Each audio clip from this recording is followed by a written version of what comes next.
रुक जाना, वहाँ पे यू नीड टू वेरीफाई। आपको बैंक का कोई भी आदमी से आपको संपर्क करके उनसे पता करना चाहिए कि क्या ये सही है या गलत है। तो अगर थोड़ा सा वहाँ पे हम रुक गए तो हम लोग सेफ हो जाएंगे।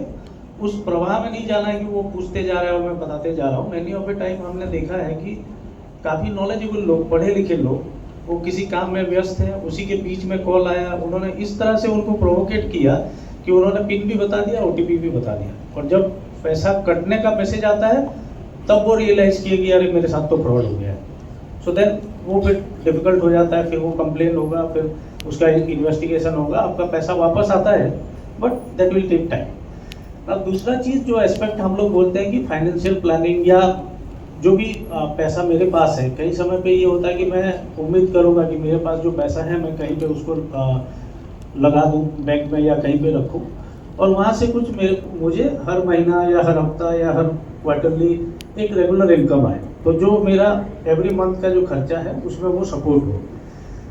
इस तरह के जो भी स्कीम हम जब डिसाइड करते हैं तो हमें दो चीज़ पे ध्यान देना है। पहला चीज़ है कि हम किस संस्था के साथ वो पैसा लगा रहे हैं, क्योंकि जो इम्पोर्टेंट होता है कि मैंने जो पैसा दिया पहले वो पैसा सेव होना चाहिए। उसके बाद सेकंड चीज़ होता है कि मुझे कितना इंटरेस्ट आ रहा है, क्योंकि किसी ने कोई मान लीजिए कमिटमेंट किया कि मैं आपको 2% हर महीने दूंगा, लेकिन वो 2% का पता नहीं, बट मेरा जो इनिशियल कैपिटल है वही डूब गया।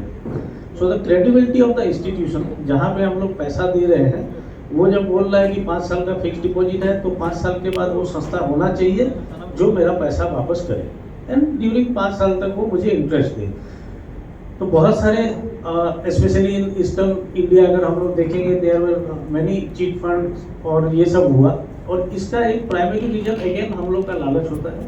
जब कोई आके हमें बोलता है कि गवर्नमेंट ऑफ इंडिया अगर या RBI 7%, 6.5% का इंटरेस्ट दे रहा है, और कोई आके हमें कमिट करता है कि मैं आपको 21%, 22% दूंगा, तो वहाँ थोड़ा हमें होल्ड बैक करना चाहिए।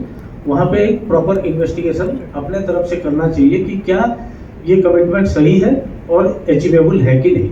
अगर ये सब चीज़ों पे हम लोग थोड़ा सा ध्यान देंगे तो हम लोग इन सब फ्रॉड और इन चीज़ों से हम लोग बच सकते हैं।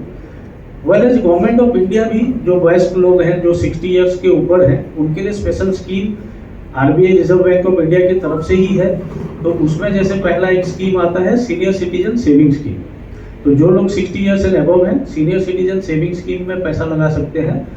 3 महीने में एक बार इंटरेस्ट आपको मिलेगा, एंड 8.20% का रेट ऑफ इंटरेस्ट है। सो अगर फिक्स डिपॉजिट से ज़्यादा आप देखेंगे तो 8.20 is a quite good interest rate, जिसमें आप पैसा 30 लाख तक इन्वेस्टमेंट कर सकते हैं और हर क्वार्टर में आपको वो इंटरेस्ट मिलता रहेगा।